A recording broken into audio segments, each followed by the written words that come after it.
하시고 하나님께서 마음과 입술을 주장하여 주셔서 증거하게 하시고 말씀을 듣는 심령마다 하나님의 살아계신 음성 말씀으로 받고 듣게 하여 주옵소서. 새겨지는 은혜를 허락하여 주시옵소서.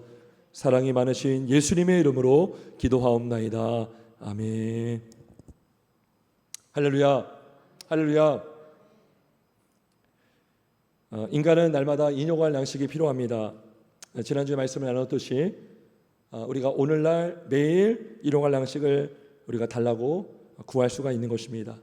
인간은 유한한 피조물이고 늘 부족함을 느끼고 또 피곤하기도 하고 뭔가 공급이 되어야 되기 때문에 일용할 양식을 우리는 구해야 되는 것입니다.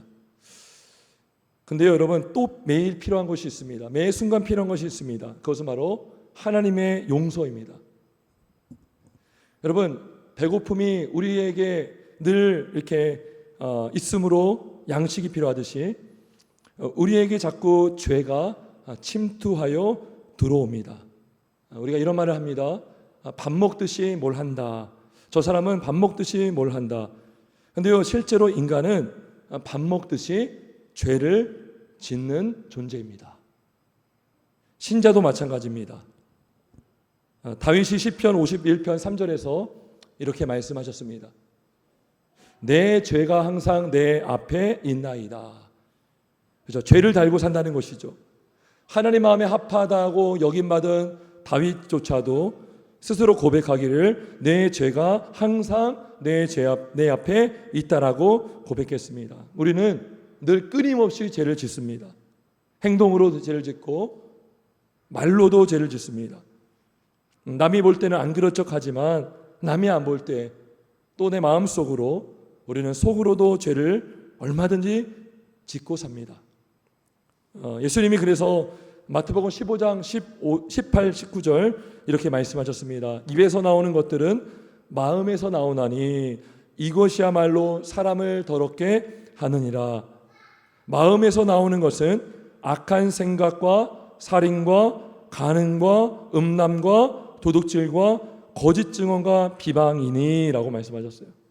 그래서 우리 마음속에 악한 생각, 음란한 생각, 또 비방하는 생각, 이미 이러한 생각이 우리 마음에 있다면 이미 그것은 죄를 짓고 있다는 것입니다. 마음의 죄가 행동으로 나오는 것입니다. 그래서 이러한 죄는 값이 있습니다. 여러분, 모든 죄는 값이 있습니다. 죄값이 있습니다.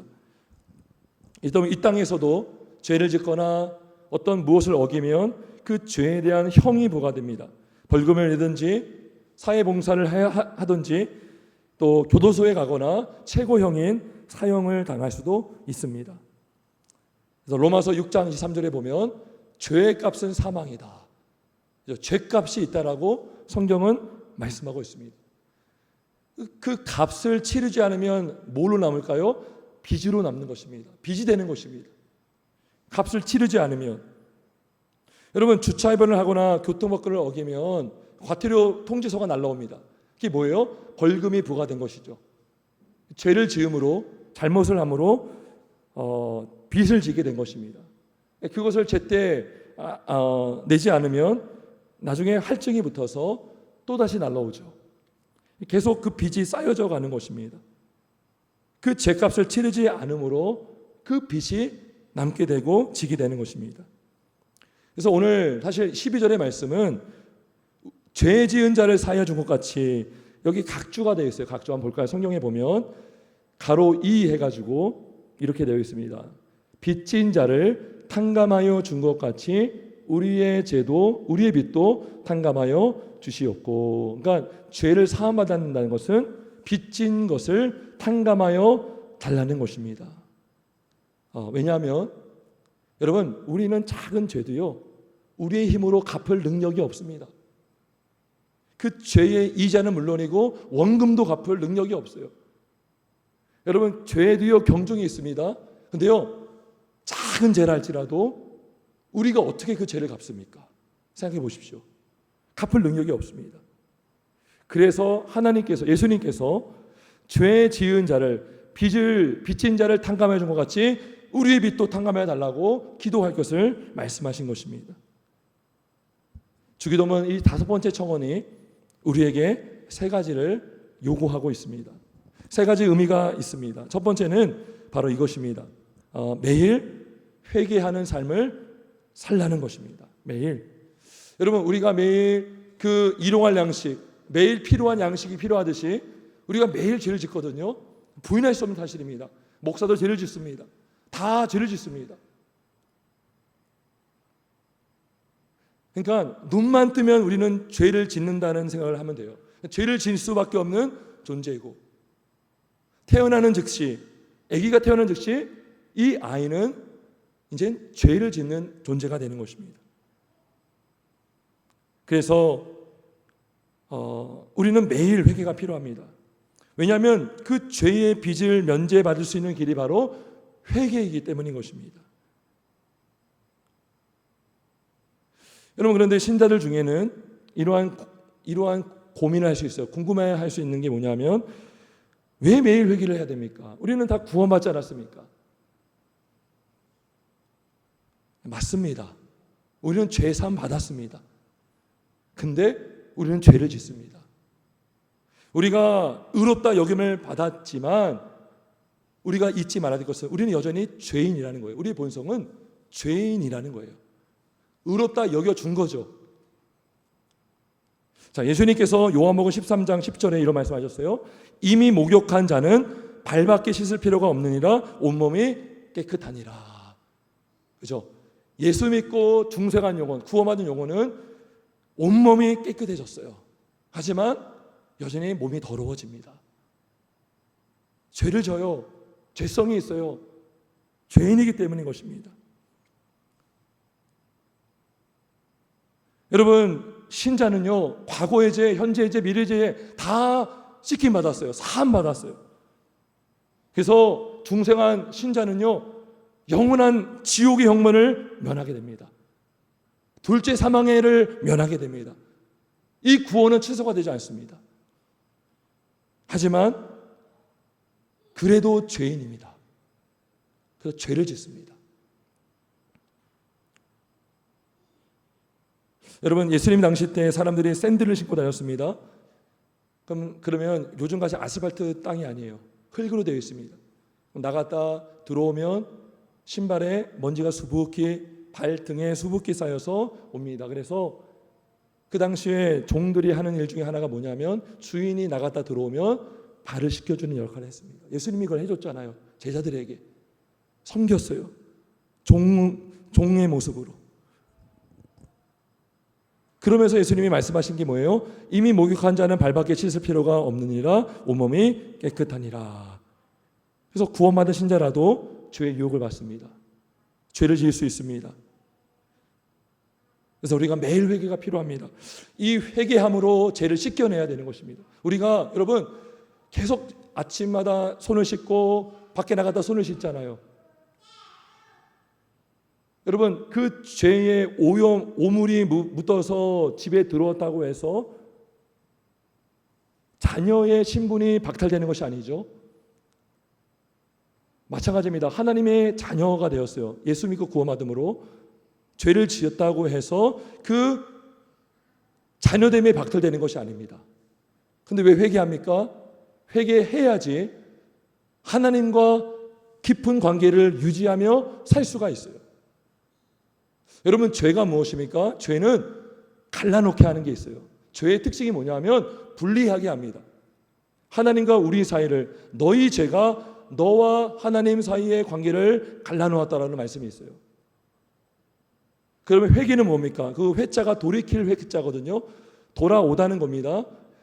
회개는 돌아오는 거예요. 우리가 구원받은 자랄지라도 잘못된 길로 갈 수가 있어요. 그러면 회개하는 것은 다시 제자리로 돌아오는 것입니다. 그것이 반복돼야 되는 거예요. 그러면 하나님과 깊은 관계를 맺을 수 있고 동행하며 살아갈 수가 있는 것입니다. 하나님과의 멀어졌던 관계, 여러분, 모든 문제의 근원에는 죄가 있습니다. 우리 인류의 저주는 죄로부터 시작하지 않았습니까? 그 죄로 말미암아 만물이 탄식하고 피조물이 탄식하고 이 땅에 죽음이 있고 병듦이 있고 아픔이 있고 싸움이 있고 다툼이 있는 거예요. 이 죄로 인해서 하나님의 관계는 물론이고 사람과의 관계까지도 어그러지고 틀어질 수밖에 없는 것입니다. 그래서 사람과의 관계의 중심을 봐도 죄가 있습니다. 죄. 회개가 무엇입니까? 그 죄, 그 관계를 회복하게 하는 것입니다. 여러분, 근데요, 이 회개라는 행위 자체가 죄를 씻겨주는 것이 아닙니다. 하나님 잘못했어요.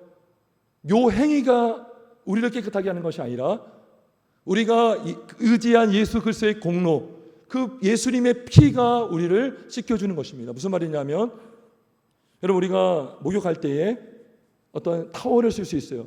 근데요, 처음에 그 수세미를 사면 빳빳하죠. 이거 안 닦입니다. 근데 물을 묻히면 그 물이 닦아주는 거예요. 비누를 묻히면 비누가 우리의 죄를, 오물을 닦아주듯이 회개 자체는 수단이에요. 그릇이에요. 회개가 담은 예수 그리스도의 보혈, 피가 우리를 씻겨주는 것입니다. 무슨 말인지 다시 말씀드리면, 회개할 때에 성령께서 보혈의 능력을 우리에게 작동시켜주는 것입니다. 회개하면 회개한 행위 자체가 아니라 회개를 통해서 성령의 역사하심으로 예수님의 보혈로 우리가 씻김 받는 것입니다. 회개함으로 하나님께서 예수님의 십자가의 보혈을 보심으로 그 공로 때문에 우리가 죄를 졌지만 용서해 줄 수가 있는 것입니다. 예수님의 피 때문에. 오직 예수님의 피가 우리의 죄를 사해 주는 것입니다. 우리의 행위가 아닙니다. 회개를 통해서, 회개로 말미암아 예수님의 피로 우리는 죄가 씻김 받을 수 있는 것입니다. 여러분, 그러면 우리가 어떻게 회개합니까? 기계적으로 회개하면 됩니까? 하면 잘못했어요. 됐죠? 이러면 됩니까? 여러분, 부부싸움을 하거나 또 아이들이 잘못했을 때에 그 위기를 모면하려고 기계적으로 잘못했다고 때가 있어요. 엄마 잘못했어요. 됐죠? 확 가요. 또 남편이, 아내가 그렇게 할 수가 있어요. 근데 마음의 회개가 회개입니다. 그죠? 마음의 변화가 변하죠. 마음이 변화돼야 행동이 나오거든요. 우리의 행동은 마음에서 나오는 것입니다. 마음이 바뀌지 않으면, 마음의 중심이 바로 되지 않으면 회개가 될 수 없어요. 마음의 회개, 마음의 동기를 회개해야 되는 것입니다. 그렇죠? 우리가 죄를 짓는 건 뭐예요? 하나님을 사랑하지 않아서죠. 십계명이 뭐예요? 사랑이죠. 하나님 사랑, 이웃 사랑이죠. 십계명을 우리가 순종하지 않으려고 하는 건 뭐예요? 사랑의 마음이 약한 거죠. 사랑하지 못함에 아파하는 것입니다. 우리가 하나님을 신뢰하지 못할 때 말씀에 순종하지 못해요. 기다리지 못해요. 그러니까 우리의 불신앙을 회개해야 되는 것입니다. 그러니까 단순히 죄의 결과만 놓고 회개하는 것이 아니라, 하나님 저 거짓말 용서해 주세요, 이게 아니라, 하나님 내가 나를 보장하려고, 내가 주인 행세하려고 거짓말했습니다. 이 거짓말한 동기가 회개해야 되는 것입니다. 죄 자체보다 죄의 열매를 맺게 한 뿌리, 그 뿌리가 있거든요. 나무가 있으면 그 열매가 열리죠. 이 뿌리 문제가 해결 안 되면 계속 잘못된 열매가 나오는 것입니다. 이 뿌리가 이 마음입니다. 마음. 이 동기를 회개해야 되는 것입니다. 한 가지 예를 더 들어보겠습니다. 아버지에게 청소년 아들이 있어요. 아직 운전을 할 수 없어요. 면허증도 없고 나이적으로도 면허를 딸 수 없는 나이예요. 근데 아들에게 말합니다. 아들아, 절대 너 운전하지 말아라. 위험하다. 근데 아들이 밤에 몰래 아빠 방에 들어가서 열쇠를 몰래 갖고 와서 새벽에 운전을 했어요. 사고가 났습니다. 차가 망가졌어요. 근데 그 차가 굉장히 고급차입니다. 그러면 그 아이는 무엇 때문에 슬퍼해야 됩니까? 사고 나서 수리비가 많이 나왔구나. 우리 집 돈도 많이 부족한데 또 돈 들어가겠구나. 이것 때문에 아파야 됩니까? 아니죠. 아버지의 명령을 어긴 것을 아파야 되죠.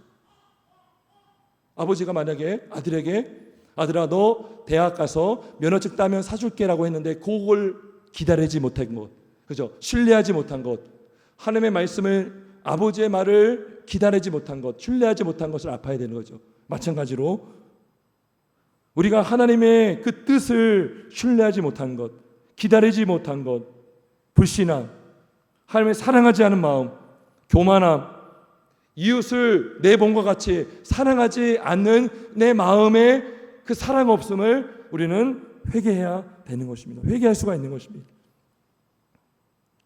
이 마음의 동기,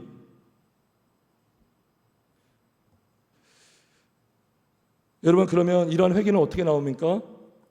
바로 하나님과 깊은 관계에 있을 때 회개가 나올 수가 있는 것입니다. 깊은 하나님 관계에 있을 때. 하나님 빛이시거든요. 빛이 있으면 이불을 털면 막 먼지가 나오죠. 방 안에 먼지가 막 보이죠.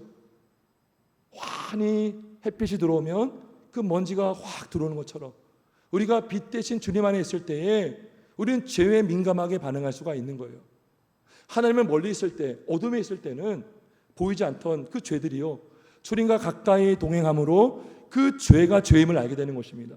예전에는 죄가 아니고 죄라도 이거는 별거 아니야 라고 했던 그 죄들이요, 주님과 동행함으로, 주님 안에 있으므로, 빛 안에 있으므로 확연하게 죄임을 알게 되고 회개할 수가 있는 것입니다. 깨어있을 때 회개할 수가 있고요, 우리가 겸손할 때 회개할 수가 있는 것입니다. 여러분, 누가 엎드려 기도하겠습니까? 누가 무릎 꿇고 기도하겠습니까? 겸손한 자, 주님 앞에 겸손한 자, 주님, 내가 연약한 피조물입니다. 내가 죄인입니다. 이렇게 죄인됨을 아는 겸손한 자가 회개할 수가 있습니다. 또 회개함으로 겸손해질 수가 있는 것입니다. 우리 하나님은 은혜 주시기를 원하시는 분이십니다. 노하기를 더디하시는 분이셔요. 하나님은 우리가 하나님께로 돌아오기를 바라십니다. 돌아오는 게 회개이지 않습니까? 주님께 돌아가서 주님께 용서를 구하고 그걸 기뻐하세요. 저도 어렸을 때 기억이 나요. 아버지께 잘못했을 때 용기를 내서 잘못했어 하면은 너무나 기뻐하더라고요. 아버지의 마음이 그렇습니다. 하나님 아버지의 마음이 그런 것입니다.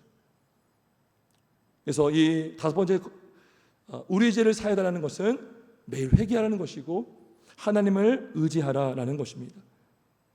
두 번째로, 이 다섯 번째 주기도문의 청원은 용서하는 삶을 살라는 것입니다. 12절 다시 보겠습니다.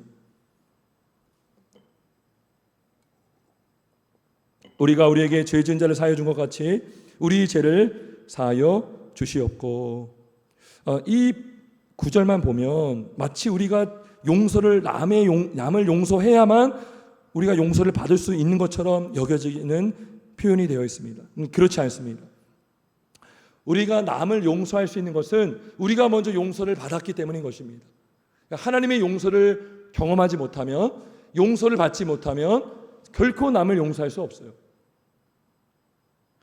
골로새서 3장 13절에 이런 말씀이 있습니다.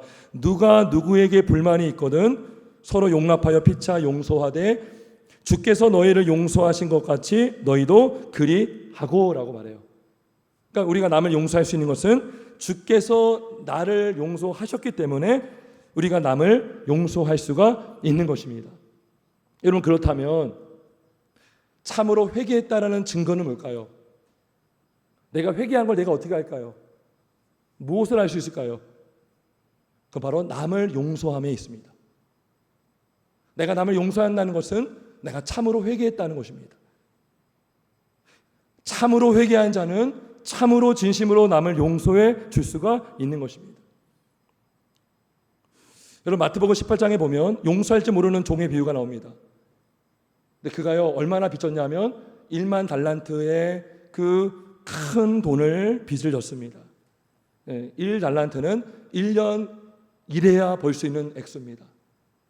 그러면 1만 달란트를 빚졌다는 것은 18만 년 동안, 1만 달란트, 1만 년 동안 1만 년 동안 하루도 쉬지 않고 일해야 벌 수 있는 액수거든요. 근데 그거를 달라고 해요, 주인이. 근데 그 종이 뭐라고 합니까? 엎드려 절을 하며 이렇게 말합니다. 내게 참으소서, 다 갚으리이다. 여러분, 이 말의 진정성이 느껴집니까? 갚을 수 있는 돈입니까? 지금 겁이 났어요. 그러니까 일단 말을 뱉어놓은 거예요. 자기가 지킬 수도 없는, 여러분 1만 년 동안 살 수도 없잖아요. 어떻게 이 돈을 갚을 수가 있어요? 그러니까 이거는 회개가 한 게 아니에요. 근데요, 그가 탕감받았습니다. 놀랍게도. 근데 나중에 자기에게 또 100데나리온 빚진 동료가 있습니다. 100데나리온은 하루 일해서 벌 수 있는 품삯입니다. 근데 그것을 갚지 않았다고 해서 친구를 옥에 가둡니다. 나중에 그 주인이 알게 되었어요. 그래서 이렇게 말합니다. 내가 너를 불쌍히 여긴 것 같이 너도 내 동료를 불쌍히 여김이 마땅하지 아니하냐. 너희가 각각 마음으로부터 형제를 용서하지 아니하면 나의 하늘 아버지께서도 너희에게 이와 같이 하시리라. 그러니까 이 종은요, 1만 달란트 빚진 종은 참으로 회개한 것이 아니었어요. 감사를 몰랐어요. 여러분, 참된 용서는 내가 얼마나 큰 죄인인지, 내가 얼마나 큰 죄인임에도 불구하고 내가 용서를 받았다라는 것, 상대방이 나에게 잘못한 한 잘못보다 내가 하나님께 지은 죄가 더 큰데 내가 그럼에도 불구하고 구속받고 용서받았다는 그 사실을 알 때에 우리가 진정한 마음으로 남을 용서할 수가 있는 것입니다.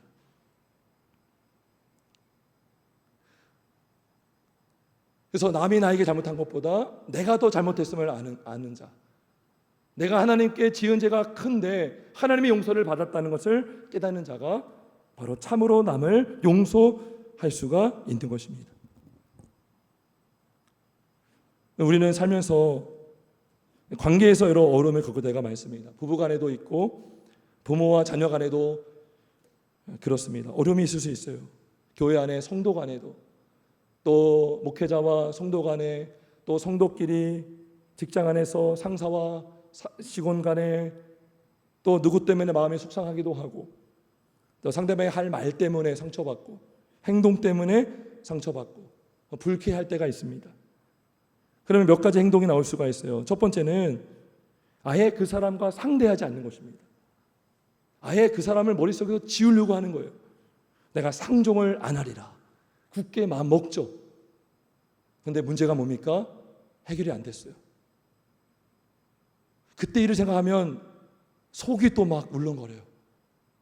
분이 나고 힘이 들고 마음이 답답합니다. 그러면 다른 방법이 뭡니까? 제3자에게 하소연을 하는 것입니다. A라는 사람이 나에게 이렇게 행동했어, 이런 말을 했어, 너무 속상해. 그러면서 나는 옳고 그 사람은 나쁘다는 걸 막 강조하게 되죠. 그러면 그 말을 들은 사람은요, 그 A라는 사람을 또 경계할 수가 있어요. 불편합니다. 저 사람이 저런 사람이었구나. 이런 일들이 계속 반복이 되잖아요. 그러면 공동체가요 막 나눠지게 되는 것입니다. 나를 공감해줬던 사람, 내 편인 사람이 이렇게 생기고 이렇게 생기고 악순환이 계속 생겨지는 것입니다.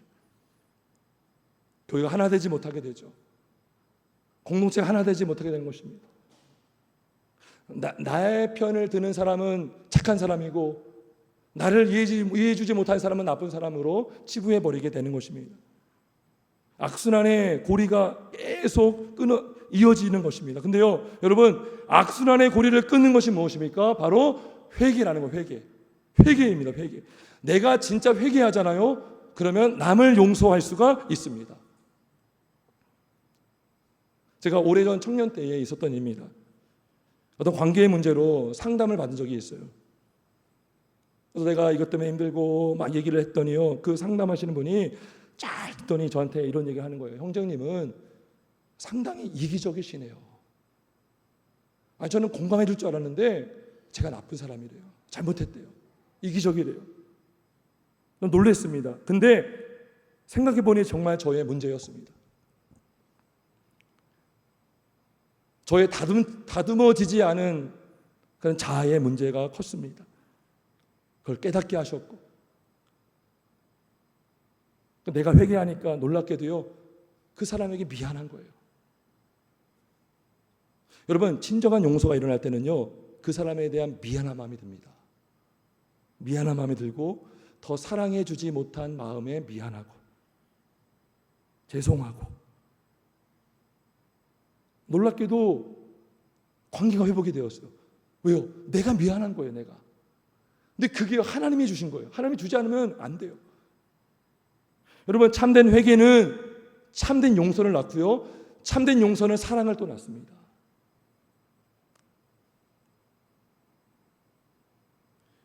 여러분, 우리는 힘들 때 누구의 위로를 받길 바라죠. 공감을 받길 바랍니다. 그리고 나는 잘못 없고 누구가 잘못했다라는 것을 알리고 싶어 해요. 여러분들, 진정한 회복은 회개에 있습니다. 내가 말씀 앞에 직면할 때 말씀이 나에게 고소하는 거예요. 너가 잘못했어. 너가 문제야. 저 사람 문제 없어. 네가 잘못했어 라는 것을 깨닫게 될 때, 말씀이 나에게 그거를 깨닫게 하실 때, 그때 회개가 터지고 참된 용서가 나오고 회복이 될 수가 있는 것입니다. 그래서 참된 회개가 있을 때 용서함으로 교회는 주님 안에서 참으로 하나가 될 수가 있는 것입니다. 매일 이러한 하나님의 용서를 받고 또 용서하는 저와 여러분들에게 주님의 이름으로 축원합니다. 세 번째는 공동체 위에 회개하라는 것입니다. 다시 12절을 보겠습니다. 우리가 우리에게 죄 지은 자를 사하여 준 것 같이 우리 죄를 사하여 주시옵고. 그래서 나의 죄를 사하여 달라고 하지 않아요. 우리의 죄를 사하여 달라고 기도합니다. 그러니까 공동체를 위한 기도가 되는 것입니다. 우리가 지난 주일에 나의 양식을 달라고 하지 않았죠. 우리의 양식, 우리의 일용할 양식, 그죠? 나만 공급해 주지 말고 우리 교회, 이 땅의 교회 일용할 양식을 달라고 구한 것처럼 이 다섯 번째 간구도 마찬가지입니다. 나 자신의 죄가 아니라 우리 교회, 우리의 죄, 우리 공동체의 죄를 회개하는 기도가 되는 것입니다. 왜냐하면 모든 성도는 주님의 몸된 교회의 지체가 되는 것입니다. 교회들도 주님의 몸을 구성하고 있는 지교회들인 것입니다. 나의 죄는 교회의 죄가 되고, 또 우리 한 교회의 죄는 한국 교회의 죄가 되는 것입니다. 한 지체의 문제는 교회 전체의 문제가 되는 것이고, 그리고 한 교회의 문제는 여러 교회의 문제가 되는 것입니다. 여러분, 그래서 교회가 그 영혼을 살리기 위해서 하는 게 뭐예요? 그게 권징입니다. 권징은 그 영혼을 구원해 주는 역할을 해요. 살려주는 역할을 합니다. 부모가 자녀를 징계하듯이 가만히 두면 망가지잖아요. 그 자녀를 돌이키도록, 잘못된 형제를, 자매를 돌이키도록 하는 게 뭐예요? 권징인 것입니다. 그 영혼을 살리는 것입니다. 그래서 여러분, 죄는 무조건 정당화될 수 없습니다. 죄를 지은 자, 공동체 안에서 공적으로 무리를 일으켰다면 합당한 징계를 받아야죠. 그것이 그 사람을 위해서 필요하고 교회를 위해서 필요한 것입니다. 근데 중요한 것은 그러한 상황 속에서 그 지체를 위해서 기도해야 된다는 것입니다. 그리고 그 지체만의 문제가 아니라 우리 모두의 문제임을 인식하고, 왜요? 우리는 몸이잖아요. 몸. 한 몸의 지체잖아요. 여러분, 손가락이 아프다고 너 잘못해서 하지 않잖아요. 같이 병원에 가고 그걸 위해서 노력하지 않습니까? 함께 기도하는 것입니다. 그게 바로 우리의 죄를 사해달라는 기도가 되는 것입니다. 근데 우리는 보통 어떻게 합니까? 나는 저들과 달라. 어쩜 저럴 수 있어. 그래서 남의 무너짐에 나의 의로움을 더 드러내는 도구로 사용할 수가 있죠. 계기를 만들 수가 있죠. 나는 저들과 달라. 나는 의롭고 저들은 불의해 라고 하면서 판단하는 것입니다. 우리가 회개를 하더라도, 공적으로 기도하더라도 회개를 빙자하여서 남을 정죄하는 경우가 많습니다. 교회가 병들었습니다. 물론 그렇게 기도할 수 있어요. 정말 그런 마음으로, 안타까운 마음으로. 근데 그 기도하면서 나는 죄되었다라고 생각하면, 나는 죄되었다, 우리 교회는 죄되었다라고 하는 순간 그건 교만으로 하는 기도가 되는 것입니다. 갈라디아서 6장 1절을 말씀합니다. 형제들아, 사람이 만일 무슨 범죄한 일이 드러나거든 신령한 너희는 온유한 심령으로 그러한 자를 바로잡고 너 자신을 살펴보아 너도 시험을 받을까 두려워하라. 그죠? 지체가 죄를 범하면 그때 너도 살펴보라는 거예요. 너도 시험을 받을까 두려워하라는 것입니다. 여러분, 북이스라엘이 먼저 멸망했습니다. 아수르에 멸망했어요. 그리고 아수르에 멸망당했어요. 그거를 누가 봤냐 하면 남유다가 봤어요. 남유다가 봤을 때 북이스라엘이 교만하고 우상을 섬기는 것을 보았고, 그로 인해서 하나님의 심판을 받는 걸 봤어요. 그러면 그때 우리도 시험을 받을까 두려워하며 살펴야 되는데 그들은 방관했고 말은 못하지 않았습니다. 그리고 남유다도 바벨론의 멸망을 당했죠. 무슨 말입니까? 우리 주변에 일어나는 일들이 있어요. 문제들이 있습니다. 아이고, 저기 왜 그래? 그게 아니라 우리도 저럴 수 있겠구나.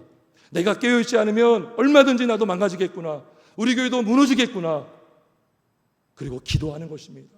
그 교회를 위해서 기도하고, 나를 자신을 위해서 기도하고, 우리 교회를 위해서 기도해야 되는 것입니다. 예전에 어떤 목사님께서 그런 고백을 하시더라고요. 그분이 한 큰 교회에서 분립 개척을 했습니다. 그런데 그 거의 비슷한 시기에 두 교회를 분립해 줬나 봐요. 근데 한 교회가 막 부흥하더라는 거예요. 본인 교회는 정체가 되어 있고 개척을 했는데 어떤 마음이 들까요? 그 목사님이 솔직하게 이렇게 말하더라고요. 기분이 좋지 않더라고요. 솔직한 표현이죠. 그렇죠.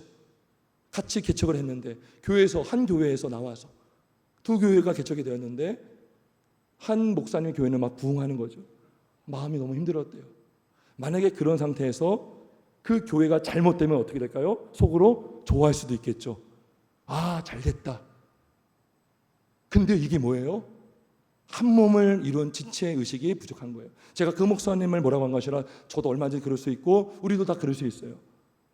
근데 이 기도를 하면서 생각해야 될 것이 무엇입니까? 우리의 죄를 사하여 주옵소서. 한 지체가 즐거워하면 모두가 즐거워하고, 한 지체가 고통을 받으면 함께 고통을 나누며 슬퍼하며 기도하는 것. 나는 저들과 달라가 아니라 우리도 저럴 수 있고, 그리고 저 영혼을 위해서 기도하는 것이 바로 이 땅의 교회요 성도인 줄 믿습니다. 말씀을 정리하겠습니다. 오늘 5번째 주도문을 가르쳐 주면서 매일 회개, 왜요? 우리가 밥 먹듯이 죄를 짓거든요. 진짜거든요. 우리는 수시로 죄를 짓습니다. 마음으로 죄를 짓고요, 매일 회개를 해야 되고, 남을 용서하고 또 공동체의 죄를 위해서 기도하기를 가르쳐 주셨습니다. 근데 이 기도를 주님이 가르쳐 준 것뿐만 아니라 이 기도의 정신을 몸소 보여주셨습니다. 예수님께서 십자가에 달려 죽기 직전에 하신 기도가 뭡니까? 아버지, 저들을 사하여 주옵소서. 자기들이 하는 것을 알지 못함이니이다. 용서 기도를 하셨어요. 누구를 위해서? 예수님 자신에게 못을 박는 자들을 위해서. 그 앞에는 로마 병정들이 있었고요, 예수님을 고소하고 십자가에 못 박혀 달게 한 유대인들이 있었습니다. 저들의 죄를 용서하여 주옵소서. 스데반도 그렇게 기도했죠. 하나님, 저들의 죄를 알지 못합니다. 저들을 용서하여 주옵소서. 근데 그 기도가 그대로 응답됩니다. 오순절 성령 강림 사건 때에 누가 회심했습니까? 3,000명, 회심한 3,000명이 누구들입니까? 다 유대인들입니다. 유대인들. 예수님을 못 박았던 자들이 회심했습니다. 예수님의 기도가 헛되지 않았습니다. 여러분, 스데반이 기도했어요. 저들의 죄를 용서해달라고. 누가 회심했습니까? 사도 바울이 회심했습니다. 스데반의 기도가 헛되지 않았습니다. 그의 용서가 헛되지 않았습니다. 예수님의 용서가 헛되지를 않았습니다. 주님이 보여주신 참된 용서가 바로 여기에 있습니다. 여러분, 예수님의 용서하심으로 우리가 죄인이지만 의롭다 여김을 받지 않았습니까? 영원히 불못에 던져져야 될 우리가 그 죽음에서 건짐을 받지 않았습니까? 하나님의 사랑의 은혜요, 용서하심의 은혜가 있기 때문에 우리가 구원을 받은 것입니다. 예수님은요, 자기를 부인했던 제자들, 예수님 버리고 다 도망갔던 제자들 향해서 뭐라고 하셨습니까? 내 형제들이라고 했습니다. 마태복음 25장인가요? 26장에 나와요. 히브리서에 보면 예수님은 그들을 자신의 형제라 부르시기를 부끄러워하지 아니하셨다라고 말씀하고 있습니다. 예수님은 범죄한 제자들과요 선을 긋지 않았어요. 저들을 모른다 하지 않으셨어요. 저들이 내 형제 아니다라고 하지 않으셨어요. 저들은 그럼에도 불구하고 내 형제다 안으셔서 품으셨어요. 여러분, 우리도 주님으로 말미암아 주님의 형제 자매가 되었습니다. 그리고 우리도 그분의 사랑으로 다른 지체를, 교회를 위해서 기도할 수 있습니다. 그리고 용서할 수 있습니다. 그리고 그 전에 회개할 수가 있습니다.